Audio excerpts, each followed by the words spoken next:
స్థానిక సంఘానికి క్షేమాభివృద్ధి కలుగునట్లు, ప్రతి కుటుంబము ఆశీర్వదించబడిన జాబితాలో కొనసాగునట్లు స్థానిక సంఘ దైవ సేవకులు వై సాల్మన్ రాజు గారికి, వారి కుటుంబానికి, సంఘానికి క్రీస్తు పేరిట వందనాలు. అందరికీ వందనాలు. మరి ఈరోజు ఉదయం నుంచి మొదటి వర్తమానాన్ని మీరు వినిన్నారు. రక్షణ యొక్క ప్రాముఖ్యం ఏంటో మీరు తెలుసుకున్నారు. ఇంతవరకు ప్రభువైన క్రీస్తు మాటల్లో మనము పరిశీలించినప్పుడు మత్తయి సువార్త 16:26లో ఇలా ఉంటుంది. చూద్దాం ఒకసారి, చదవాలి స్పీడ్గా యవనస్తులు. మత్తయి సువార్త 16:26. ఒక మనుషుడు లోకమంతయు సంపాదించుకొని తన ప్రాణమును పోగొట్టుకుంటే అతనికి ఏమి ప్రయోజనం అని ఉంటుంది. అదే ఇంగ్లీష్లో కనుక మనం చూస్తే ప్రాణము అనే బదులు ఏముంటుందంటే సోల్ అని ఉంటుంది. ఏముంటుంది? సోల్ అంటే అర్థం ఏంటి? సోల్ అంటే ఆత్మ. ఒకడు లోకమంతయు సంపాదించుకొని తన ఆత్మను పోగొట్టుకుంటే వానికి ఏమి ప్రయోజనం అని యేసుక్రీస్తు వారు, లోక రక్షకుడు, దేవుడు, దేవుని కుమారుడిగా మనందరికీ మార్గదర్శనం చూపిన ఆయన చెప్తున్న మాట. లోకమంతయు సంపాదించుకోవడం అంటే ఏందమ్మా? లోకంలో 75 సంవత్సరాలు మనం ఉంటాం.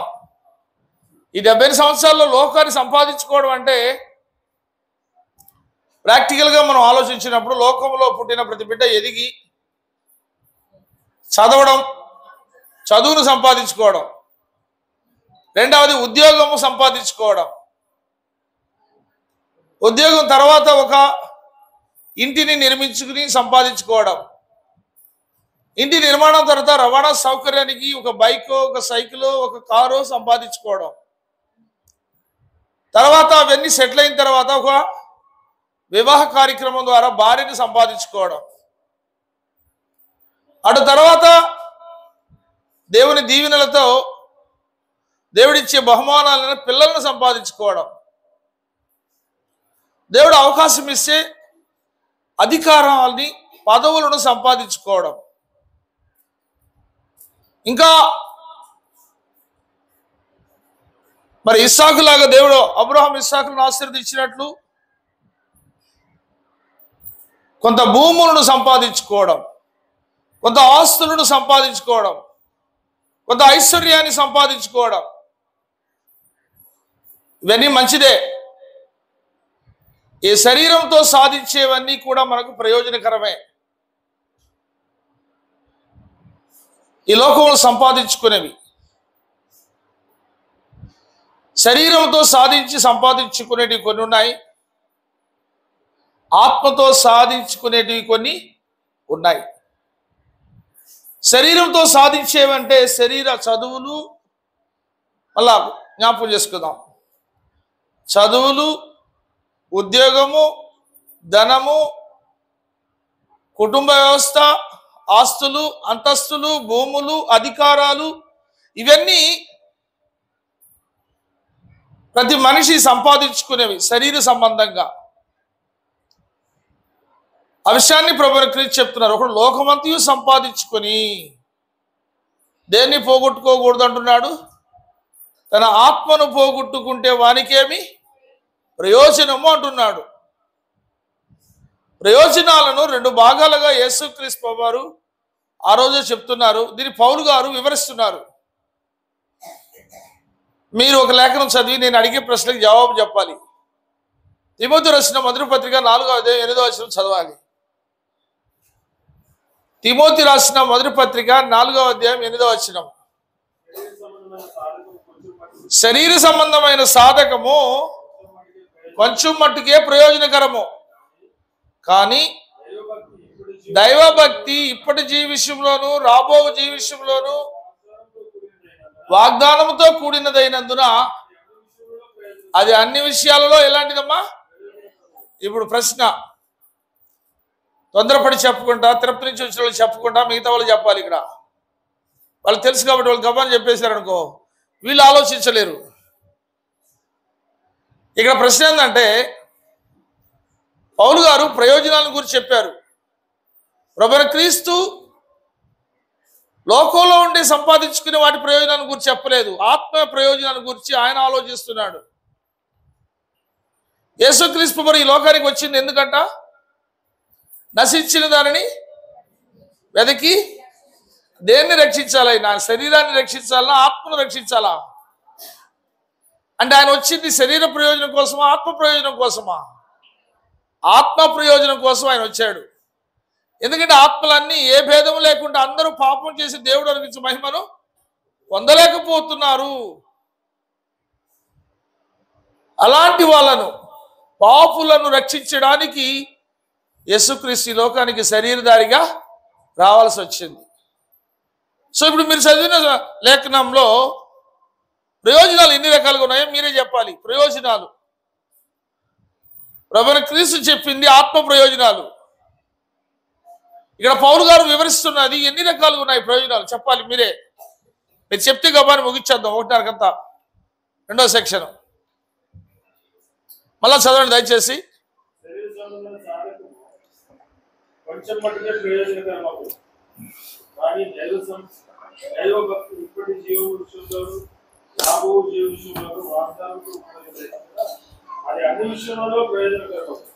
కాబట్టి శరీర సంబంధమైన సాధకము కొంచెం మట్టుకే ప్రయోజనకరమగు. దైవభక్తి ఇప్పటి జీవ విషయంలోను రాబో జీవ విషయంలోను అది వాగ్దానంతో కూడినది. అది అన్ని విషయాలలో. ఇప్పుడు చెప్పండి ఎన్ని ప్రయోజనాలు ఉన్నాయని పౌలు చెప్తున్నాడు. ఇక్కడ పౌలు ద్వారా దేవుడు మనకు చెప్తున్నాడు ప్రయోజనాలు ఎన్ని రకాలుగా ఉన్నాయని ఈ వచనం చెప్తోంది. ప్రయోజనాలు ఏ ఏ ప్రయోజనాలు ఉన్నట్టు అక్కడ చెప్తున్నాడు. ఎన్ని రకాల ప్రయోజనాలమ్మా?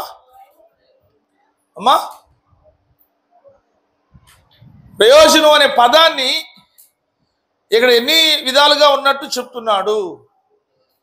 అయ్యా రెండా? ఏవేవి?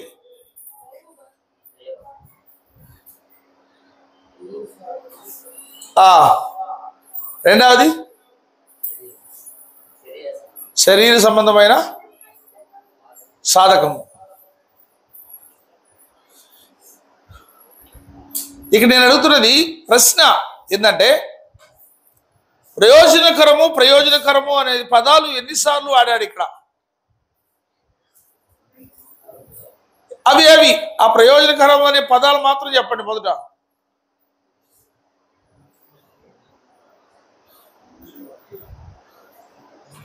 లేక ఎన్ని రకాల ప్రయోజనాలు ఉన్నాయని పౌలు ద్వారా దేవుడు తెలియజేస్తున్నాడు.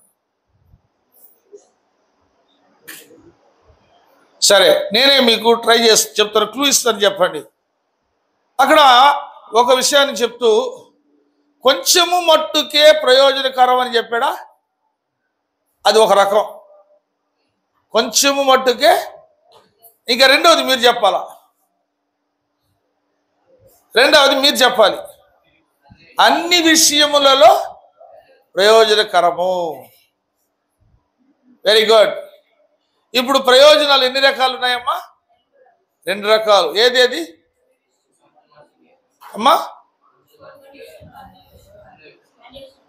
కొంత మట్టుకే అని పదం ఆడాడు అక్కడ. కొంత మట్టుకే అదేనా ఉండేది? కొంత మట్టుకే ప్రయోజనకరం ఒకటి. రెండవది అన్ని విషయాలలో ప్రయోజనకరం. ఇప్పుడు రెండో ప్రశ్న, ఏది కొంచెం మట్టుకే ప్రయోజనకరం? ఏది? శరీర సంబంధమైన సాధకము. మూడో ప్రశ్న, శరీర సంబంధమైన సాధకము అనగానేమి? శరీర సంబంధమైన సాధకం లేక శరీర సంబంధంగా సాధించడం అంటే ఏంటి చెప్పాలి. భయపడకుండా మనందరం బ్రదర్స్ కాబట్టి, బ్రదర్స్ సిస్టర్స్ కాబట్టి నేర్చుకోవడానికి వచ్చాం అందరం. శరీర సంబంధమైన సాధకం అంటే ఈ శరీరంతో సాధించినవన్నీ శరీర సంబంధమైన సాధకం, అంతే సింపుల్గా. ఈ శరీరంతో సాధించేది. దేవుడు మనిషిని ఎన్ని ప్రధాన భాగాలుగా చేశాడు?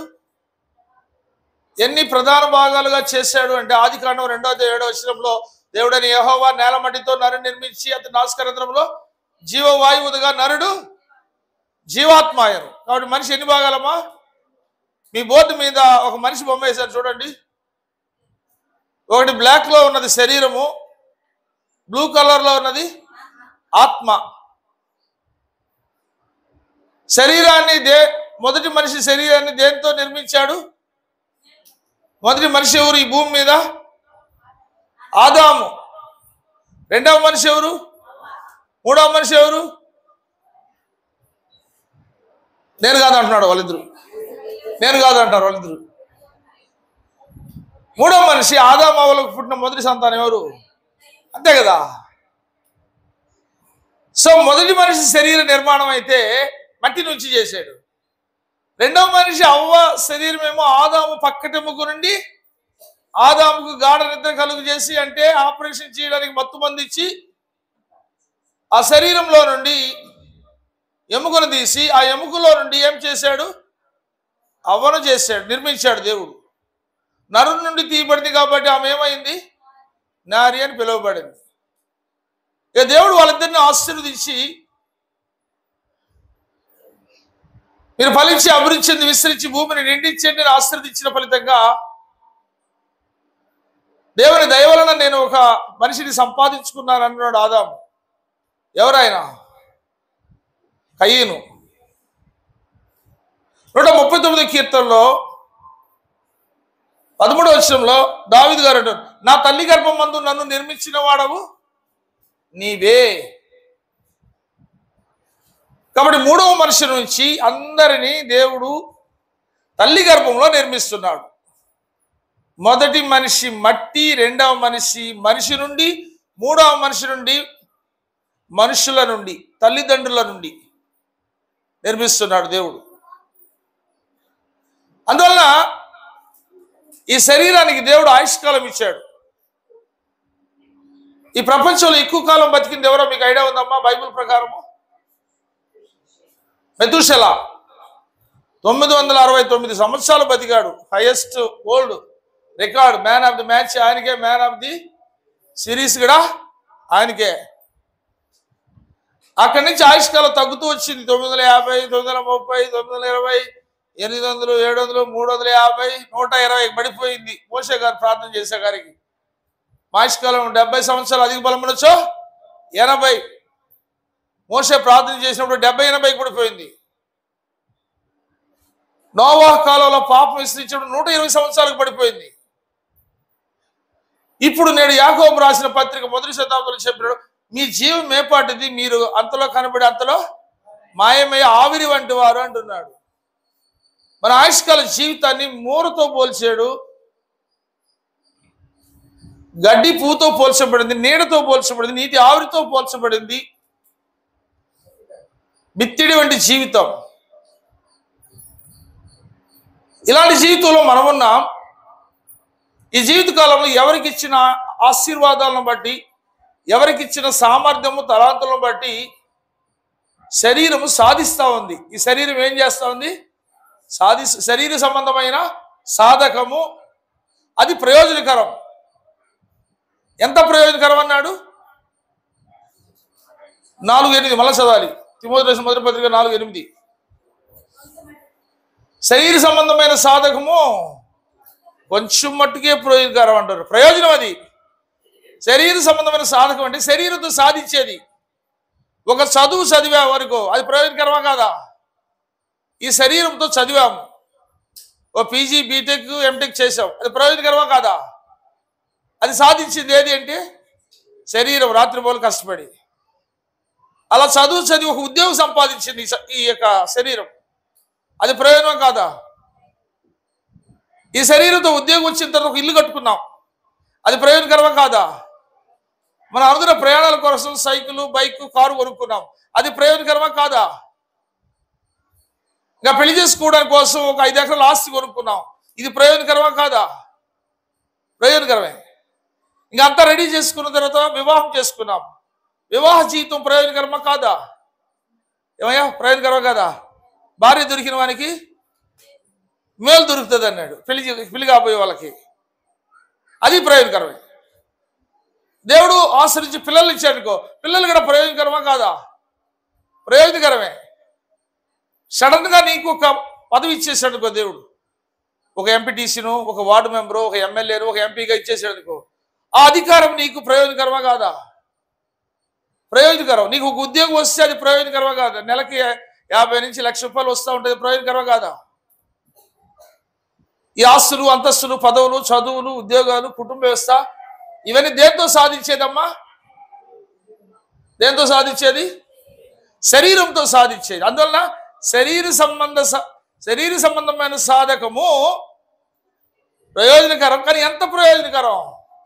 కొంచెం మట్టుకే ప్రయోజనకరం. 4వ ప్రశ్న, కొంచెం మట్టుకే ప్రయోజనకరం అంటే ఎప్పటి నుండి ఎప్పటి వరకు అది ప్రయోజనకరం? కొంచెం మట్టుకే ప్రయోజనకరం అన్నాడు కదా, అది 1 సంవత్సరానికి ప్రయోజనకరమా, 2 సంవత్సరాలకు ప్రయోజనకరమా? నీకు వచ్చిన ఉద్యోగం, నీకున్న పిల్లలు, నీకున్న ఆస్తి, నీకున్న భూములు వచ్చే ఫలితము, నీకు వచ్చే జీతాలు, అధికారాలు, పదవులు, ఇవన్నీ కొంచెం మట్టుకే ప్రయోజనకరం అన్నాడు కదా. ఎంతవరకు ప్రయోజనకరం అది అమ్మా? వెరీ గుడ్, చాలా బాగా చెప్తున్నారు సిస్టర్స్. నీ చదువు అయినా, నీ ఉద్యోగం అయినా, నీ జీతం అయినా, నీ ఆస్తులైనా, నీ అంతస్తులైనా, నీ భూములైనా,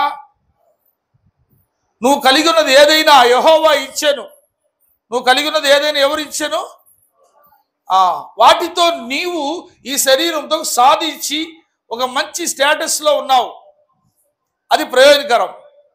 ఎంత మట్టుకు ప్రయోజనకరము? కొంచెం మట్టుకే. ఎప్పటికంటే జనన మరణాల మధ్యకాలం వరకే అవన్నీ ప్రయోజనకరం. మరణించిన తర్వాత మనతో కూడా ఏది రావు. మనం దిగంబరిగా వచ్చాము, పోయేటప్పుడు దిగంబరిగా వచ్చిన నీవు కొన్ని సంపాదించుకున్నావు లోకంలో.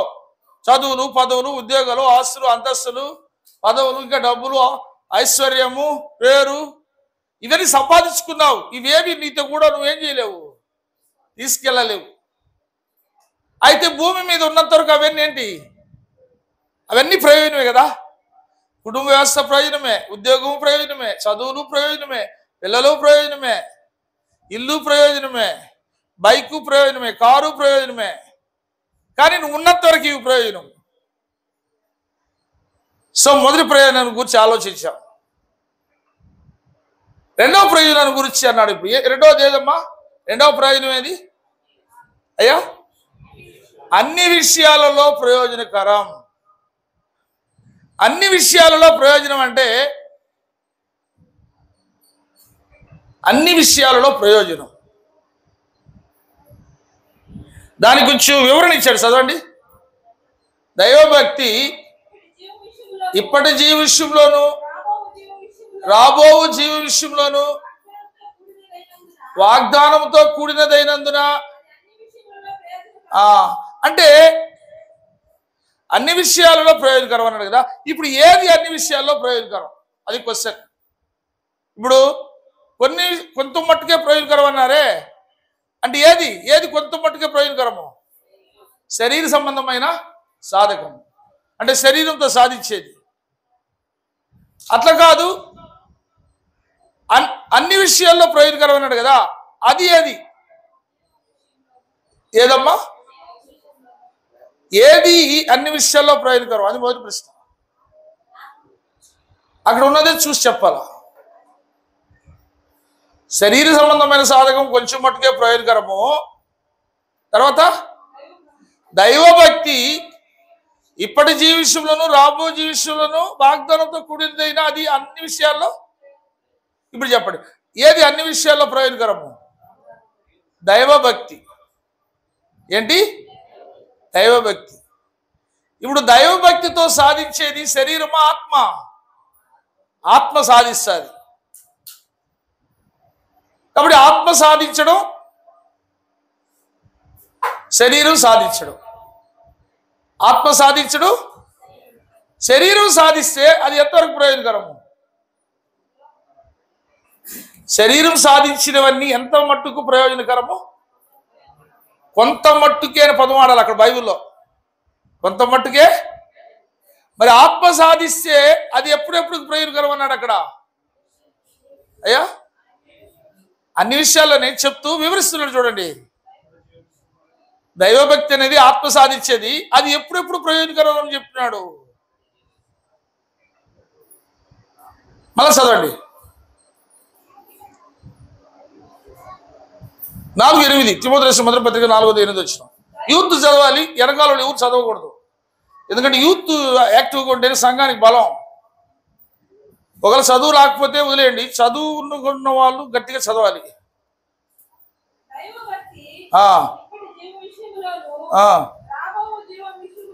కాబట్టి దైవభక్తి అంటే ఆత్మ సాధించేది కదా, అది ఎప్పుడెప్పుడు ప్రయోజనకరము. అయ్యో ఇప్పుడు అంటే మనం జీవించే ఆయుష్కాలం వరకు అనేద్దాం, 75 సంవత్సరాలకి ప్రయోజనం. నెక్స్ట్ ఎప్పుడు ప్రయోజనం? అది రాబో అంటే మరణము తర్వాత కూడా. శరీరంతో సాధించేది ఏది మరణం తర్వాత మనకి పనికిరాదు, అవునా కాదా? ఎంతో మంది దేశ నాయకులు ఉన్నారు, ఎంతో మంది మన పూర్వీకులు ఉన్నారు. వాళ్ళందరూ మరణించిన తర్వాత వాళ్ళ భూమి మీద సాధించినవి వాళ్ళు ఏమైనా పట్టుకుపోయారా? వాళ్ళు ఏమైనా అనుభవిస్తున్నారా? వాళ్ళు సంపాదించినవి అనిపిస్తున్నారా? లేదు. కానీ దైవభక్తితో సాధించేది ఇప్పుడు ప్రయోజనం, ఇప్పుడు జీవితంలోనూ ప్రయోజనం, రాబో జీవితంలోనూ ప్రయోజనకరం. కాబట్టి ఇది వాగ్దానంతో కూడింది అంటున్నాడు. శరీర సంబంధమైన సాధకం అనేది వాగ్దానం లేదు, గ్యారంటీ లేదు. కానీ దైవభక్తితో ఆత్మ సాధించేది వాగ్దానం, దేవుడు వాగ్దానం చేశాడు. ఇది అన్ని విషయాల్లో ప్రయోజనకరం, ఆత్మ సాధించేది. అందువల్ల ఇప్పుడు మిమ్మల్ని అడిగితే మీరేం చెప్తారు? నీకు కొంత మట్టుకు ప్రయోజనం చాలంటారా? అన్ని విషయాల్లో ప్రయోజనాలు కావాలంటే మీరు దేనికి ఛాన్స్ ఇస్తారు? ఏ మీకు కొంత మట్టుకు ప్రయోజనకరం ఉంటే చాలంటారా? బి అన్ని విషయాల్లో ప్రయోజనకరంగా ఉంటే చాలంటారా? అన్ని విషయాల్లో అంటే మనం భూమి మీద బతికేంత కాలమో ప్రయోజనం ఉండాలి, భూమిని విడిచినా మనకేముండాలి? అయితే భూమిని విడిచిన తర్వాత భూమి మీద ఉన్నప్పుడు ప్రయోజనకరంగా ఉండాలంటే ఏది సాధించేది? ఏది సాధించాలి? ఏది సాధించాలి? దైవభక్తితో ఏది సాధించేది? ఇక్కడ మనిషి బొమ్మలో 2 ఉన్నాయి కదా. ఆత్మ సాధించేది ఇక్కడ ప్రయోజనం, రాబో కాలానికి ప్రయోజనకరం. అది ప్రభువుని క్రీస్తు చెప్పింది. ఒకడు లోకమంతయు సంపాదించుకుంటే తనకేమి ప్రయోజనము? అంటే శరీర సంబంధంగా సంపాదించుకోవడం మంచిదే, అది కొంచెం మట్టుకే ప్రయోజనకరం. కానీ దైవభక్తితో ఆత్మ సాధించేది ఇప్పుడు జీవితంలోను రాబో జీవితంలోను ప్రయోజనకరం. రాబో జీవితం అంటే మనం తెలుసుకోవాలి. రాబో జీవం అంటే ఒక వచనం చదువుకున్న తర్వాత మీకు అర్థమవుతుంది. ఫిలిప్పీ 2:9 ఫిలిప్పీలకు రాసిన పత్రిక 2వ అధ్యాయము 9వ వచనం.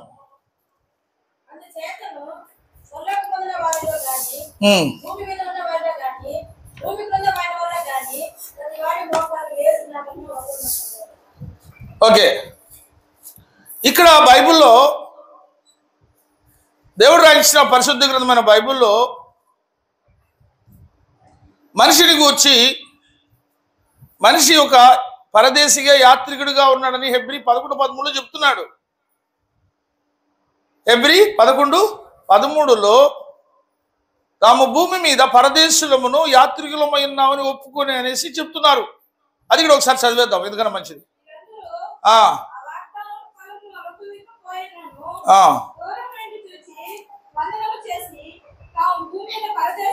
తాము భూమి మీద పరదేశులమును యాత్రికులమై ఉన్నామని ఒప్పుకొని విశ్వాసము గలవారై మృతులందిరి.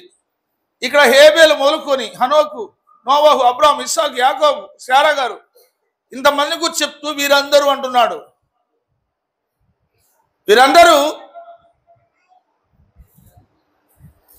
వాగ్దాన ఫలము అనుభవింపకపోయినను వాగ్దాన ఫలం ఏదంటే నిత్య జీవం పొందడమే వాగ్దాన ఫలం. అంటే ఇంకా వీళ్ళందరూ నిత్య జీవాన్ని ఏం చేయలేదు, అనుభవింపలేదని అర్థం, ఇంకా పరలోకానికి పోలేదని అర్థం. హేబేలు మొదలుకొని నేటి వరకు మరణించిన వారు ఎవరు ఎక్కడికి వెళ్ళలేదు, పరలోకానికి వెళ్ళలేదు. అయితే తాము భూమి మీద ఉన్నంత కాలము ఎలాంటి వాళ్ళు అనుకొని మృతి పొందారు? తాము భూమి మీద ఉన్నంత కాలము పరదేశులను యాత్రికులు. పరదేశీ అంటే అర్థం ఏంటమ్మా? పరదేశీ మామూలు అర్థం. దేశం కాని దేశంలో ఉంటే వాడిని ఏమంటాము? మన దేశం ఏది? భారతదేశం. నువ్వు భారతదేశంలో ఉంటే భారతదేశం నా మాతృభూమి అంటావు, అవునా? అదే నువ్వు అమెరికాకు పోయి అమెరికా నా మాతృభూమి అంటావా? అమెరికాలో నువ్వెవరు? పరదేశీ. ఒక అమెరికా వ్యక్తి ఇక్కడ ఉంటే ఆయన ఎవరు? పరదేశీ. పరదేశీ అని ఎందుకు అంటున్నావు అంటే సొంత దేశం కాకుండా వేరే దేశంలో ఉంటే వాళ్ళు ఏమంటాము? కానీ భూమి మీద ఉన్నప్పుడు అందరూ పరదేశులు అయితే మనకేదో ఒక సొంత దేశం ఉందని కదా అర్థం, ఉందని కదా దాని అర్థం. ఆ సొంత దేశం ఏదంటే పౌలు చెప్తాడు, మన పౌరస్థితి పరలోకమందు ఉన్నది అంటాడు. మన పౌరస్థితి ఎక్కడ అంటే మన సొంత ఊరేది? పరలోకం. మరి అక్కడున్న మనము భూమి మీద పరదేశిగా ఉన్నావు అంటున్నాడు. రెండవది యాత్రికుడు అంటే అర్థం ఏంటి? యాత్రికుడు అంటే ప్రయాణంలో ఉన్నవాడిని ఏమంటాము? మరి ప్రయాణం అంటే ఒక ప్రారంభం ఉండాలి, ఒక కొనసాగింపు ఉండాలి, ఒక ముగింపు ఉండాలి. ఈ మూడు ఉంటేనే ఏమంటాము? ప్రయాణం అంటాము. అందుకే మీకు ఇచ్చిన అంశం, మొదటి అంశం ఏంటి? మొదటి పాఠం పేరేంటి? ఆత్మ ప్రయాణంలో మానవ జీవిత అంటే ఆత్మ ఏం చేస్తా ఉంది? ప్రయాణం చేస్తా ఉంది. ఈ ప్రయాణంలో ఇప్పుడు మనము కొనసాగుతున్నాం. దాని గురించి మళ్ళీ తెలుసుకుంటాం. ఈ ఆత్మ ప్రయాణంలో పరదేశిగా జీవించి ఈ ప్రయాణంలో మీరు చదివిన ఫిలిప్పీ 2:9 ఎన్ని లోకాలు ఆత్మ ప్రయాణం చేస్తూ ఉందని మీరు చెప్పాలి. ఇప్పుడు మళ్ళా చదవండి ఫిలిప్పీ 2:9. అందుచేతను పరలోకముందున్న వారిలో కానీ భూమి మీద ఉన్న వారిలో కానీ భూమి క్రింద ఉన్న వారిలో కానీ ప్రతివాన్ని మోకాలు అది దేవుని యొక్క నిర్ణయం. ఇప్పుడు చెప్పండి, ఈ ఆత్మ ప్రయాణం ఎన్ని లోకాలు చేస్తా ఉంది? ఎన్ని లోకాలు చెప్పండి, పేర్లు చెప్పండి. ఒకటి పరలోకము, రెండవది భూమి మీద, మూడవది ఆత్మ ప్రయాణం. ఎన్ని లోకాలు? అంతే కదమ్మా. ఈ ఆత్మ ప్రయాణానికి ఒక ప్రారంభం ఉంది, ఒక కొనసాగింపు ఉంది, ఒక ముగింపు ఉంది. మేము కూడా ఈరోజు ప్రయాణం చేసాం. మాకు ఒక ప్రారంభం తిరుపతి, మేము కొనసాగించింది రేణుగుంట, ఏర్పేడు, కాళహస్తి, గోపాలకృష్ణాపురం. ఇది ప్రయాణంలో కొనసాగించాం. ఈరోజు మన ముగింపు స్టేషన్ ఏది? మా ముగింపు స్టేజ్ ఏది? గోపాలపురమే కదా, కక్కుర్తి గోపాలపురం. ఈ ప్రయాణంలో ఉన్న మేము కూడా ప్రయాణం ఏ ప్రయాణం కావాలని అందరూ కోరుకుంటాము. ప్రయాణం ఎలా ఉండాలని కోరుకుంటారమ్మా మీరందరూ? క్షేమంగా వెళ్ళి తెలుగు దేశ భాషలందు తెలుగు లెస్ భారతదేశంలో పుట్టిందని మనం గర్విద్దాం. రెండవది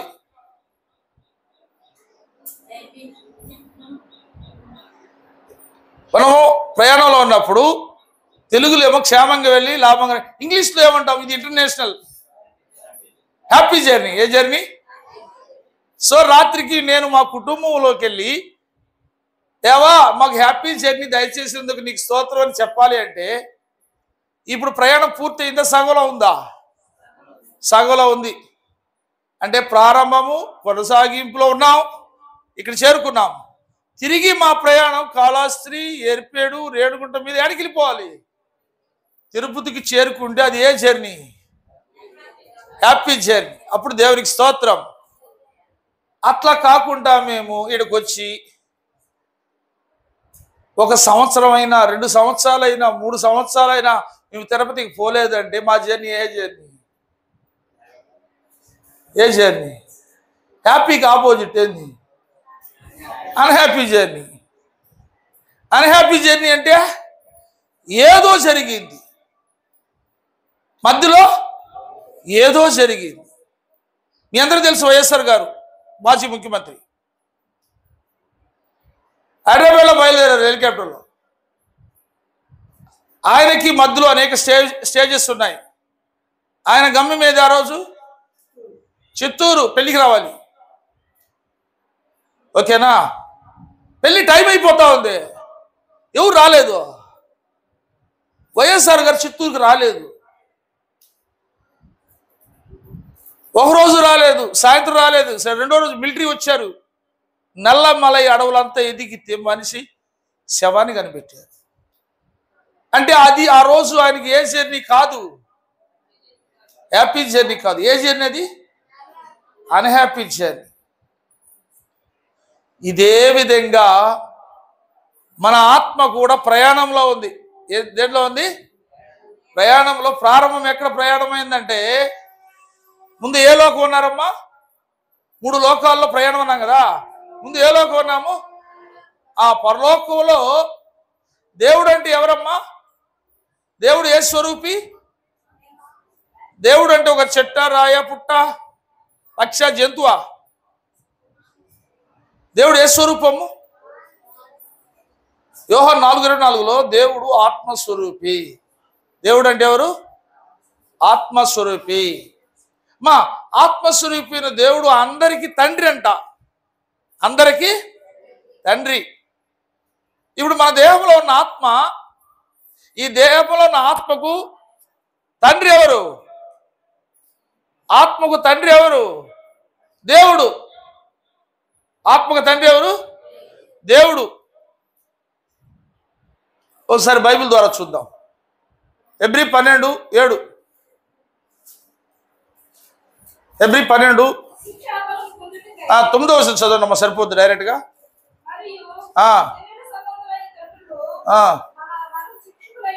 అంటే శరీరానికి సంబంధించిన ఎవరున్నారు మనకి? తండ్రులు ఉన్నారు. అంటే శరీరానికి తండ్రి ఉన్నాడు. తండ్రి లేకుండా ఈ శరీరము రాదు. వారి యందు భయభక్తులు కలిగి ఉంటిమి. అట్లయితే ఆత్మలకు తండ్రి అయిన వానికి మరి ఎక్కువగా లోబడి. ఇప్పుడు శరీరానికి తండ్రి ఉందని వాక్యం చెప్తోంది. అదేవిధంగా దేనికి ఇక్కడ తండ్రి ఉన్నాడు? ఆత్మకు కూడా తండ్రి ఉన్నాడని చెప్తోంది. ఎవరు ఈ ఆత్మకు తండ్రి అనేది మనం తెలుసుకోవాలి. ఎఫ్ఎస్సీ 4:6 చూద్దాం ఒకసారి. ఎఫెసీయులకు రాసిన పత్రిక 4వ అధ్యాయం 6వ వచనం చదవాలి. యవనస్తులకి బైబిలే తీయట్లేదు అమ్మా. అందరికీ తండ్రి అయిన దేవుడు ఒక్కడే. ఆయన అందరికీ పైగా ఉన్నవాడై అందరిలోనూ వ్యాపించి అందరిలో ఉన్నాడు. కాబట్టి శరీరానికి తండ్రి ఉన్నట్టుగానే దేనికి ఇక్కడ తండ్రి ఉన్నాడమ్మా? శరీరానికి తండ్రి ఉన్నట్టే ఆత్మకు కూడా ఎవరున్నారు? తండ్రి ఉన్నారు. ఆయన ఏడున్నాడు? ఆయన ఎవరు అంటే అందరికీ తండ్రి అయిన దేవుడు ఒక్కడే. ఆయన ఎక్కడున్నాడంటే ఆయన అందరికంటే పైగా ఉన్నవాడు. అందరికంటే పైగా ఉన్న లోకం ఏది? అందుకే ప్రభువుని క్రీస్తు శిష్యులకు నేర్పించిన ప్రార్థనలో పరలోకం మందున్న మా తండ్రి అని నేర్పించాడు. అంటే ఈ ఆత్మకు తండ్రి ఎవరు? దేవుడు. మరి మనం పుట్టినప్పుడు ఈ దేహంలో ఆత్మ వచ్చిందంటే ఎవరి నుండి వచ్చింది? ఇది దేవునిలో నుండి వచ్చింది. అంటే ఎక్కడి నుంచి వచ్చింది? పరలోకం నుండి వచ్చింది. కాబట్టి ఆత్మ యొక్క ప్రారంభం ఏది? పరలోకం. ఎవరిలో నుండి వచ్చింది? గుర్తుపెట్టుకుందాం. మన ఆత్మ ప్రయాణంలో ఉంది. ఎన్ని లోకాల ప్రయాణంలో ఉంది? 3 లోకాల ప్రయాణంలో ఉంది. ప్రయాణం అంటేనే ప్రారంభం ఉండాలి. ప్రారంభం అంటే దేవునిలోనే ప్రారంభమైంది. అందుకే ప్రభువా తరతరముల నుండి మాకు నివాస స్థలము నీవే అంటున్నాడు 90వ కీర్తనలో. ప్రభువా తరతరముల నుండి మాకు నివాస స్థలము అంటే మన ఆత్మకు నివాసం ఏది అంటే దేవుడే. దేవునిలో నుండి మనం వచ్చాం కాబట్టి ఆయన మనకు తండ్రి అవుతాడు, మనం ఆయనకి కుమారులు అవుతాం ఆత్మీయంగా. సో ఇప్పుడు ఆత్మ ప్రయాణంలో మొదటి లోకం తెలిసిపోయింది. ఏది మొదటి లోకం? ప్రారంభ లోకం ఏది? పరలోకం. మరి అక్కడి నుండి వచ్చిన మనము నిర్మించబడ్డాం. పరలోకంలో నుండి వచ్చిన మనం ఏమయ్యాము? నిర్మించబడ్డాము. మీ బోర్డు చూడండి ఒకసారి దయచేసి. ఆత్మ ప్రయాణంలో మానవ జీవిత కాలం, మనిషి జీవిత కాలాన్ని 3 భాగాలుగా విభజించడం జరిగింది. ఒకటి నిర్మాణ కాలం, రెండవది నివసించు కాలం, మూడవది నిత్య నివాస కాలం. నిత్య నివాస కాలం. నిర్మాణ కాలం అంటే మన శరీరము ఆత్మల నిర్మాణం. దేవుడు ప్రతి తల్లిదండ్రులకు బహుమానం ఇస్తున్నాడు. కుమారులు యోహాను విశ్వాసము గర్భఫలం ఆయనిచ్చు బహుమానం. ఈ బహుమానం ఇచ్చే దేవుడు ఈ సృష్టిలో ఏ కార్యాన్ని ఘనంగా చేశాడు? వివాహం. అన్ని విషయాల్లో వివాహాన్ని చేసి దేవుడు చేతపరిచి వాళ్ళకి బహుమానంగా పిల్లలు ఇవ్వడానికి కోసము మనం నిర్మాణ కాలంలో ఉన్నాము. ఈ నిర్మాణ కాలము ఎంతకాలం అయ్యా? 9 లేక 10 నెలలు మనము ఏ కాలంలో ఉన్నాము? నిర్మాణ కాలం. బ్రదర్స్ అయితే 9 నెలలు తల్లి గర్భంలో ఉన్నారు. సిస్టర్స్ అయితే 10 నెలలు తల్లి గర్భంలో ఉండి నిర్మించబడ్డాము. ఈ మానవ నిర్మాణాన్ని దేవుడు చేశాడు. అందుకే నా తల్లి గర్భమందు నన్ను నిర్మించిన వాడవు నీవే. దేవుడే మనం నిర్మించాడు. నిర్మించిన మనము నిర్మించేది ఇప్పుడు తల్లి గర్భంలో ఉన్నది ఏ లోకంలో? మన నిర్మాణం తల్లి గర్భంలో కదా. మరి ఆ తల్లి తండ్రి ఏ లోకంలో ఉన్నారు? మరి నిర్మాణ కాలం ఏ లోకము? భూలోకమే.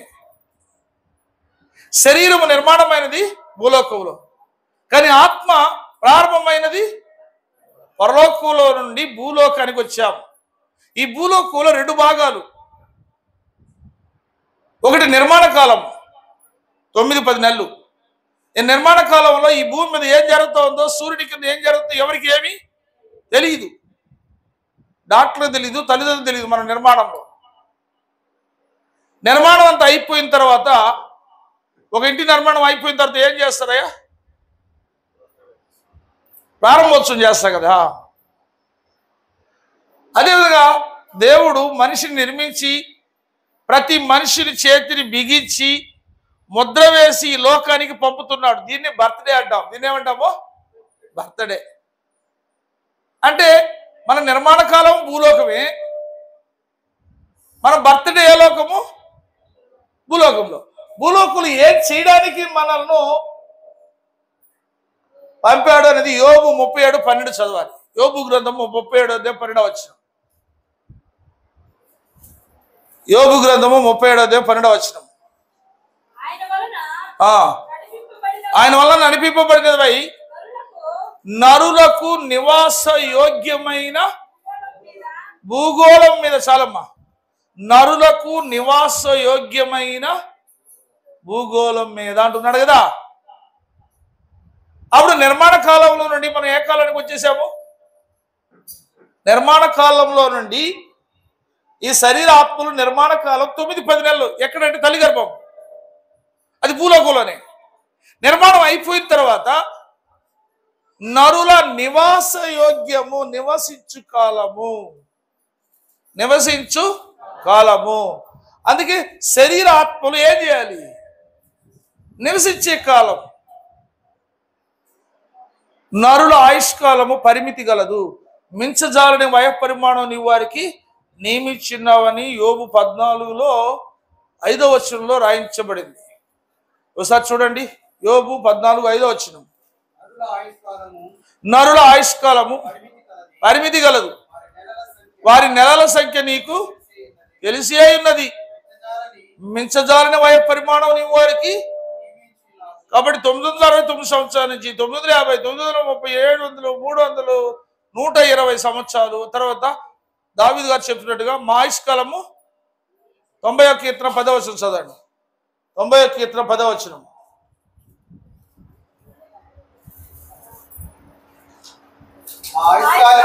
మా ఆయుష్కాలము 70 సంవత్సరాలు. అధిక బలం ఉన్న ఎడల, అధిక బలం ఉంటే 80 లేకపోతే 70. సో మన శరీరానికి ఆయుష్కాలం పెట్టాడు దేవుడు. మించజాలని వయ పరిమాణం నీ వారికి నియమించున్నావు. ఆ 70 సంవత్సరాలు ఈ శరీరంలో ఏమున్నది? శరీరంలో ఏమున్నది అంటే ఆత్మ ఉన్నది. ఈ 70 సంవత్సరాల ఆత్మ ఏం చేయాలి? నివసించాలి. ఏం చేయాలి? సో నివసించాలి. కాబట్టి ఇది ఏ కాలము? నివసించే కాలం. ఏదేది నివసించాలి? ఎక్కడ నివసించాలి? భూలోకం, నరుల నివాస యోగ్యమైన భూగోళం. ఈ భూగోళంలో 75 సంవత్సరాలు. ఆ తర్వాత మనము ఇన్వాలిడ్ అంటే తెలుసా ఏంటి? విలువ లేదు మనకి ఈ భూమి మీద. ఒక మెడిసిన్ మీద 2 డేట్లు ఉంటాయి బ్రదర్. ఏమేమి డేట్లు? Manufacturing date. ఈ మెడిసిన్ ఎప్పుడు లోపల వాడాలి? ఎక్స్పైరీ డేట్ లోపల లేదు. నాకు అండబలం ఉంది, కండబలం ఉంది, ధరబలం ఉంది, అధికార బలం ఉంది, మా చిన్న ఆయన ఎమ్మెల్యే, మా పెద్ద ఆయన ఎంపీ, ఎక్స్పైరీ డేట్ అయిపోయి నేను వాడతానంటే పోతావు. ఏం చేస్తావు? రియాక్షన్ అయిపోతుంది. మెడిసిన్ డేట్ అయిపోతే ఏమవుతుంది? రియాక్షన్ అయిపోతే దాని పేరు ఎక్స్పైరీ అని ఉంది కదా. ఎక్స్పైరీ అంటే దీని తయారీకి ఇన్ని రోజులకి మరణిస్తుంది. అది మరణించిన టాబ్లెట్ నువ్వు వాడుకుంటూ నువ్వు కూడా మరణిస్తావు. అదేవిధంగా మనిషికి బర్త్డే ఉంది. బర్త్డే తర్వాత ఏముంది? డెత్ డే ఉంది. ఈ బర్త్డేకి డెత్ డేకి మధ్యలో మనం ఏం చేయాలి? నివసించాలి. ఏం చేయాలి? ఎక్కడ నివసించాలి? భూగోళంలో నివసించాలి. ఒకటి. ఈ భూగోళంలో ఎక్కడ నివసించాలో కొరింథీ రాసిన 2వ పత్రిక 5వ అధ్యాయం 7వ వచనం చదవండి. కొరింథీ రాసిన 2వ పత్రిక 5వ అధ్యాయం 7వ వచనం. ఇంకా 5 నిమిషాలు మీరు మొదటి పాఠాన్ని పూర్తి చేసుకోవాలి. ఒక్క నిమిషం ఆగుదాం సిస్టర్.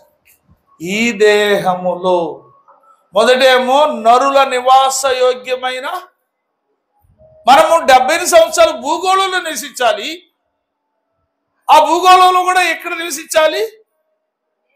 ఈ దేహములో. ఇదిగో బోర్డు మీద ఈ దేహములో ఏమి నివసిస్తున్నది? ఆత్మ నివసిస్తున్నది. 70-80 సంవత్సరాలు అయిన తర్వాత శరీరానికి ఎక్స్పైరీ డేట్ అయిపోయింది. ఇది ఎక్కడి నుంచి వచ్చింది? మట్టిలో నుండి వచ్చింది. తిరిగి ఎక్కడికి పంపించాలా? మట్టిలోనికి పంపించాలంటే ఇది ఇందులో ఉండదు. చనిపోయిన దేహంలో ఆత్మ ఇది మరొక లోకానికి వెళ్తుంది. దాన్ని మనము ఇంత ముందు శిస్తుగా చదివారు. పరలోకమందు ఉన్న వారిలో కానీ, భూమి మీద ఉన్న వారిలో కానీ, భూమి కింద లోకానికి ఏమి వెళ్ళిపోతుంది? ఆత్మ వెళ్ళిపోతుంది. ఆ లోకం పేరే పాతాళ లోకము, లేక మృతుల లోకము, లేక అతాళ లోకం. అక్కడ ఈ శరీరం ఉండదు. శరీరం ఏమైపోయింది? ఇక్కడ మట్టి నుండి వచ్చింది. కానీ ఆత్మ వెయిటింగ్ లిస్ట్లో పెడతాడు దేవుడు. వెయిటింగ్ లిస్ట్ అంటే తెలుసు కదా. ఇప్పుడు మనం రైల్వే స్టేషన్ పోతాము ఒక ట్రైన్కి. ప్రస్తుతం మీరు ఎదురు చూస్తున్న తిరుమల ఎక్స్ప్రెస్ 2 గంటలు ఆలస్యంగా వస్తుంది అన్నాడు అనుకో, మీరేం చేయాలి? అలిగి వెళ్ళిపోతారా ఇంటికి? ఏం చేయాలా? దాని ఇంగ్లీష్లో ఏమంటాం? వెయిటింగ్ చేసుకోవడానికి రిజర్వేషన్ ఉంటే ఏడ వెయిట్ చేస్తాము. మీరు టికెట్ రిజర్వేషన్ చేసుకుంటే ఏడ వెయిట్ చేస్తారు? వెయిటింగ్ హాల్లో వెయిట్ చేస్తారు. రిజర్వేషన్ లేకుండా పోతే ఏడ వేచి ఉండాలి? ప్లాట్ఫామ్లో ఫెసిలిటీస్ బాగుంటుందా? వెయిటింగ్ హాల్లో ఫెసిలిటీస్ బాగుంటుందా? వెయిటింగ్ హాల్లో కుర్చీలు ఉంటాయి, బాత్రూమ్ ఉంటుంది, టీవీ ఉంటుంది, ఫ్యాన్ ఉంటుంది, అన్ని ఫెసిలిటీస్ ఉంటాయి. వెయిటింగ్ హాల్ ఏముంటాయి? ఆ ప్లాట్ఫామ్లో ఏముంటాయి? దోమలు, దొంగలు, పిక్ ప్యాకెటరు, ఏమి గలీజ్గా ఉంటుంది ప్లాట్ఫామ్, అవునా కదా? కాబట్టి రిజర్వేషన్ చేసుకుంటే హ్యాపీగా ట్రైన్ ఎప్పుడైనా రాని, నేను ఏడ కూర్చుంటాను? Waiting hall. ఆ విధంగా 3 లోకాల ఆత్మ ప్రయాణం చేసి ఆత్మ దేహంలో టైం అయిపోతే ట్రైన్తో పోల్చబడిన యేసుక్రీస్తు 2వ రాకడ ఆలస్యమైంది అనుకో, 2వ రాకడ అప్పుడు ఏడకి వెళ్ళిపోవాలి ఆత్మ? Waiting hall. ఏంటి వెయిటింగ్ హాల్? అంటే మృతులలోకం. అక్కడ 2 భాగాలు, ఒకటి ప్లాట్ఫామ్ కేసు, ఇంకోటి రిజర్వేషన్ కేసు. రిజర్వేషన్ కేసు అయితే పరదేశంలో ఉంటాం. ఒక దొంగ మారు మనసు పొందాడు కదా సిలువ వేయబడినప్పుడు, నీవు రాజ్యంలో వచ్చినప్పుడు నన్ను జ్ఞాపకం చేసుకున్నప్పుడు యేసుక్రీస్తు ప్రభువు ఏమన్నారు? నేడే నీవు నాతో కూడా పరదేశు. అంటే విశ్రాంతి స్థలం. ఆత్మలకు ఎలాంటి స్థలము? నెమ్మది స్థలము, విశ్రాంతి స్థలము. పాతాళం అనేది మరొకటి ఉంది. అక్కడేముంటుంది? ధనవంతుడు లాజరు కథ మీరు నేర్చుకుని ఉంటారు. ధనవంతుడు చనిపోయాడు, పాతాళంలో ఉన్నాడు. అక్కడ అగ్నిలో కాలిపోతున్నాడు, ఒక బొట్టు నీళ్లు లేదు. కానీ లాజరు చూస్తున్నాడు ఎదురుగా. మృతులలోకంలో పరదేశం ఒకటి, పాతాళం ఒకటి. పాతాళం అనేది ఈ ప్లాట్ఫామ్ కేసు లాంటిది. ఏంటి? ప్లాట్ఫామ్ కేసు లాంటిది. రిజర్వేషన్ చేసుకోవడం అంటే రక్షణ పొందడం అనేది. ఏం పొందడం? కాబట్టి రక్షణ యొక్క ఆవశ్యకత ఏంటో అయ్యగారు చెప్పారు మీకు. రక్షణ లేకపోతే మనం ప్లాట్ఫామ్ కేసు. రక్షణ పొంది ఉంటే మనం ఈ దేహాన్ని విడిస్తే ఎక్కడికి వెళ్తాము? Waiting hall. వెయిటింగ్ హాల్ అంటే పరదేశు. రక్షణ పొందకపోతే, అందుకే ఇంత గొప్ప రక్షణను నిర్లక్ష్యము చేసిన మీరు ఎలాగూ చాలా మంది తప్పించుకుంటున్నారు. రక్షణను నిర్లక్ష్యం చేసి లోకంలో ఉండేది అన్ని చూసి సంపాదించుకుంటారు. ఆత్మకి ఏం కావాలో దాన్ని సంపాదించుకోవట్లేదు. సో దాని గురించి మనము సాయంత్రం వరకు ఆలోచించడానికి ప్రయత్నం చేస్తున్నాం. మనకు సమయం అయిపోయింది కాబట్టి ఈ పాయింట్ చూసి మనం ముగించేద్దాం.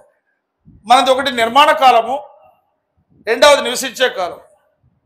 నిర్మాణ కాలము, నివసించే కాలము ఏ లోకంలో జరిగింది? భూలోకం. మూడవది ఏంటి? నిత్య నివాస కాలం. నిత్య నివాస కాలం అంటే మన్ను అయిపోయింది కాబట్టి ఇందులో ఉన్న ఆత్మ ఏడికి వెళ్ళాలి? నిత్య నివాసానికి వెళ్ళాలి. నిత్య నివాసం అంటే అర్థం ఏంటి? అర్థం చెప్పండి. ఏది నిత్య నివాసం కాదు? నిత్య నివాసం, సదాకాలం, నిత్యము జీవించే లోకం పేరే నిత్య నివాసం. మళ్ళా నిత్య నివాసాల్లో 2 ఉన్నాయి. ఒకటి అగ్ని ఆరదు, పురుగు, ఏడ్పు, పళ్ళు కొరికే డ్యూటీ ఒక దగ్గర. ఇంకొక దగ్గర నిత్య మహిమలో, నిత్య రాజ్యములో, నిత్య ఆనందముతో, నిత్య జీవముతో, దేవునితోనూ ఆయన కుమార క్రీస్తును సదాకాలము ఆనందించే ఒక పరిస్థితి నిత్య నివాసంలో ఉంటుంది. నిత్యత్వంలో 2 భాగాలు, నిత్య శిక్ష, నిత్య జీవం. ఆత్మ నిత్య జీవానికి వెళ్ళాలంటే ఈ శరీరంతో పోలేము. రక్త మాంసంలో దేవుని రాజ్యమును స్వతంత్రించుకోదు కాబట్టి ఏ శరీరం కావాలి? ఇప్పుడు ఒక వచనం చదివండి, ముగించేద్దాం, భోజనానికి వెళ్దాం. ఫిలిప్పీ 3వ అధ్యాయం 22 వచ్చినాం. ఫిలిప్పీలకు రాసిన పత్రిక 3వ అధ్యాయము 20-21 వచ్చినాం. మన పౌరస్థితి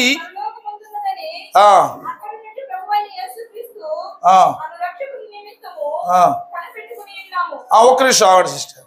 మన పౌరస్థితి ఎక్కడుంది? మన పౌరస్థితి అంటే అర్థం ఏంటి? పౌరస్థితి అంటే సొంతూరు అని నువ్వు చెప్పాను కదా. మీ సొంతూరు ఏమంటే మీరేం చెప్తారు? అంటే శరీరానికి ఒక సొంతూరు ఉంది, ఆత్మకు కూడా ఒక సొంతూరు ఉంది. శరీరం యొక్క సొంతూరు ఏది?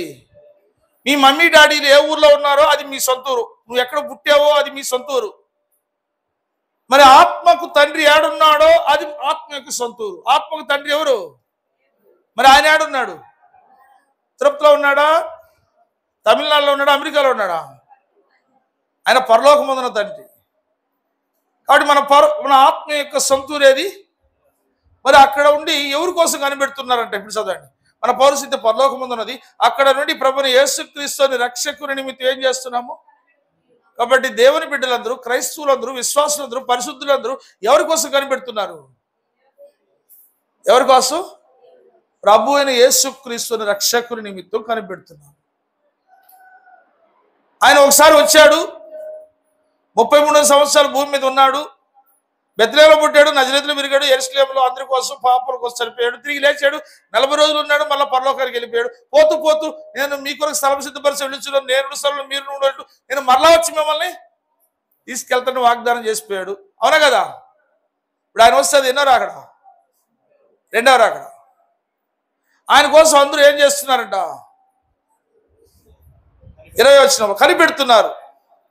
నెక్స్ట్ ఆయన కోసం ఎందుకు కనిపెడుతున్నారో ఇప్పుడు 21 వచనం చదువు. సమస్తమును తనకు లోపరుచుకొని జాలని తన శక్తిని బట్టి ఆయన మన దీన శరీరమును. ఈ ప్రశ్నకు జవాబు చెప్తే మనం భోజనానికి వెళ్ళిపోవచ్చు. ఇవాళ జవాబు చెప్పలేదంటే 2 గంటల వరకు కూర్చొని జవాబు ఎత్తుకోవాల్సింది. జవాబు చూడండి. యేసుక్రీస్తు వారి కోసం అందరూ కనిపెడుతున్నాం దేవుని బిడ్డలుగా మనం. మరి ఆయన వస్తే ఏం చేస్తాడు? ఆయన వచ్చి ఏం చేయాలనుకుంటున్నాడు?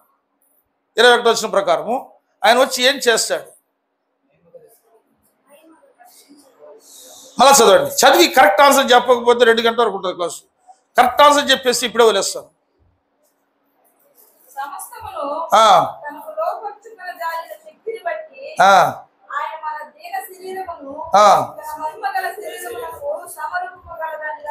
ఇప్పుడు చెప్పండి, ఆయన ఎందుకు వస్తున్నాడు? దీన శరీరాన్ని మహిమగల శరీరమునకు సమరూపము గల దానిగా మార్చును. అంటే ఈ శరీరానికి ఏం పేరు పెట్టాడు? దీన శరీరం.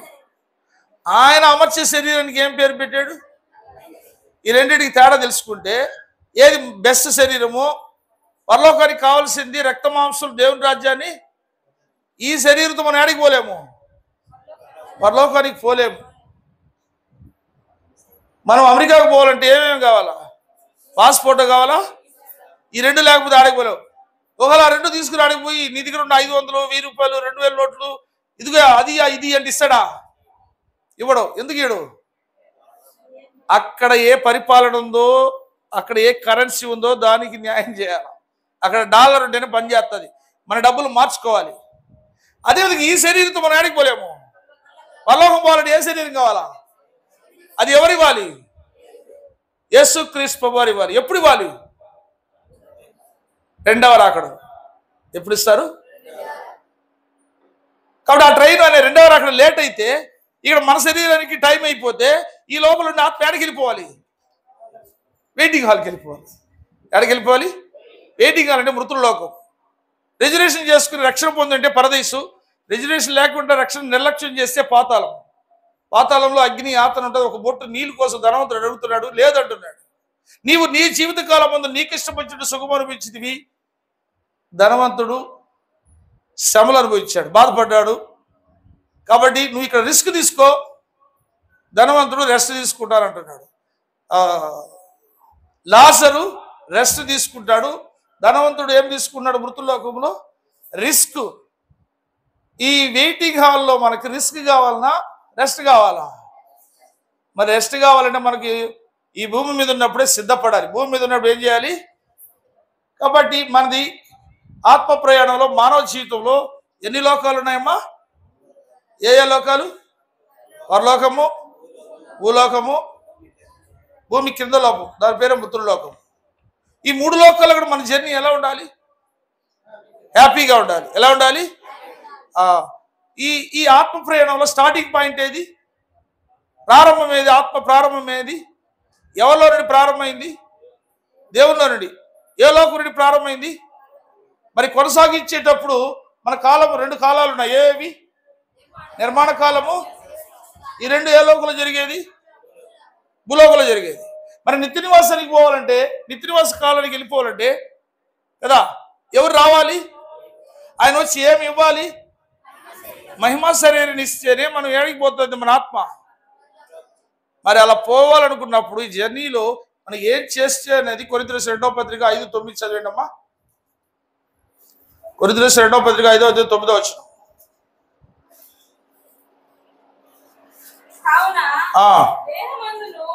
దేహమందున్నను అంటే మనము దేహమందున్నను అంటే నివసించే కాలంలో దేహంలో కొంతకాలం ఉంటాం. నెక్స్ట్ ఏంటి అంటే దేహాన్ని ఏం చేయబోతాం ఒకరోజు.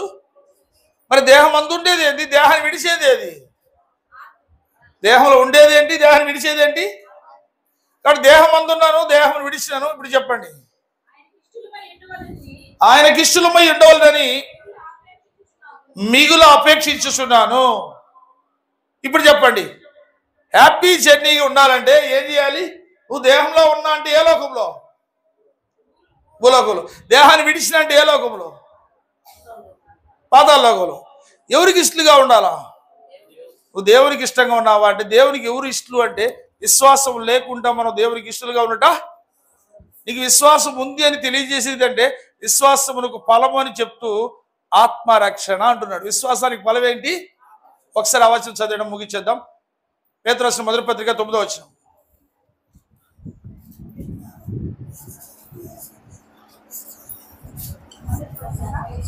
9వ వచనం, 1వ అధ్యాయం 9వ వచనం.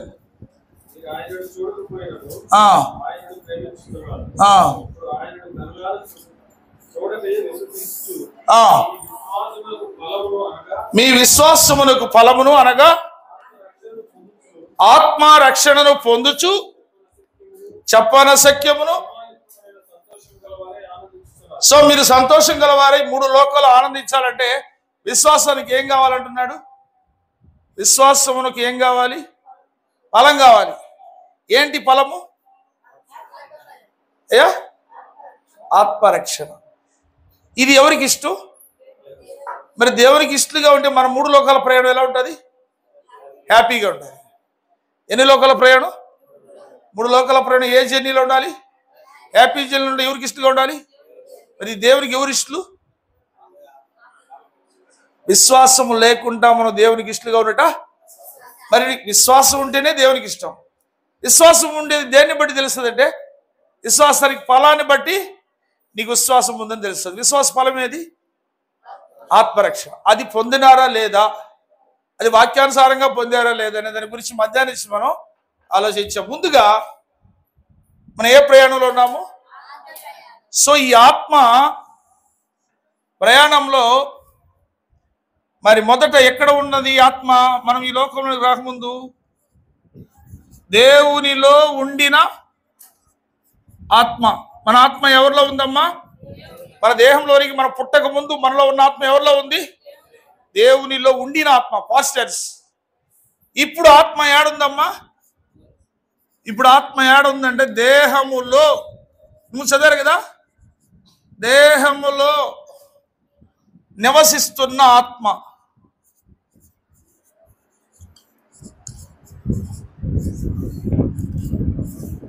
మూడవది, ఈ దేహానికి ఆయుష్కాలం అయితే ఆత్మ ఏం చేయాలి? ఇప్పుడు చదివి లేకుండా దేహం అందున్నాను, దేహమును విడిచినాను. కాబట్టి దేహమును విడిచిన ఆత్మ, దేహమును ఏదో ఒక రోజు ఏం చేయాలి? విడిచిన ఆత్మ.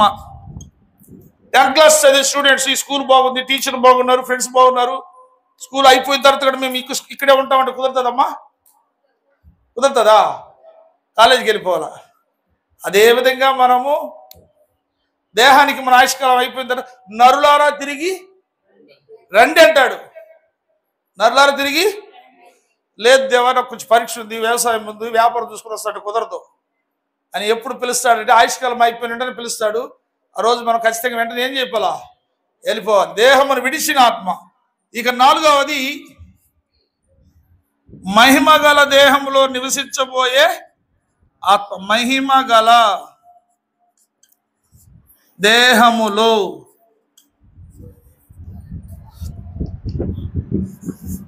నివసించబోవు ఆత్మ. నివసించబోవు. ఓకే, ఇప్పుడు దేవునిలో ఉండిన ఆత్మ అంటే ఇది ఏ లోకంలో? దేవునిలో ఉండిన ఆత్మ అంటే అది ఏ లోకంలో అమ్మా? పరలోకం. స్టేజెస్ చెప్తున్నా, టాపిక్స్. మాకు వచ్చినప్పుడు అది ఎయిర్పోర్ట్ అనుకుంటాం, మేము రేణుగుంట అనుకుంటాం, మల్లాడికి పోవాలి. మేము ఎయిర్పోర్ట్ నుంచి మల్లాడికి రావాలి, రేణుగుంటికి రావద్దు, మళ్ళీ రేణుగుంట ఉంటాం మొత్తం. సరే, బైపాస్ ఉంది కాబట్టి టచ్గా హ్యాండ్ చేస్తాం. ఓకే, ఇప్పుడు దేహంలో నివసిస్తున్న ఆత్మ అంటున్నాము, అది ఎక్కడ? భూలోకం. అంతేనా? ఇదొక స్టాపింగ్.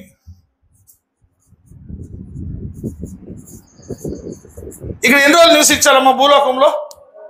70 లేక అతను 40 తిరిగి నువ్వు ఎంపీ అయినా, ఎమ్మెల్యే అయినా, మినిస్టర్ అయినా, ముఖ్యమంత్రి అయినా, నీ ఆయుష్కాలం అయిపోతే 40 తిరిగి రండి అంటాడు. తర్వాత దేహాన్ని విడిచిన ఆత్మ, దేహాన్ని విడిచిన ఆత్మ భూమి కింద లోకం. అదే లోకం అంటే మృతుల లోకం. ఏ లోకము? మృతుల లోకం.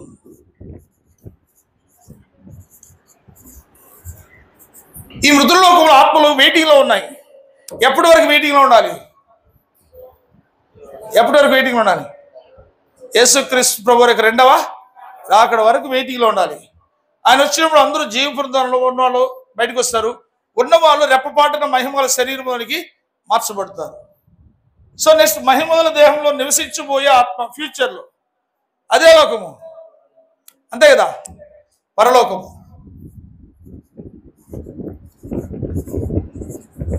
కాబట్టి మన ప్రయాణంలో ప్రారంభం ఎక్కడ? మా ఆత్మ ప్రయాణంలో ప్రారంభం ఎక్కడ?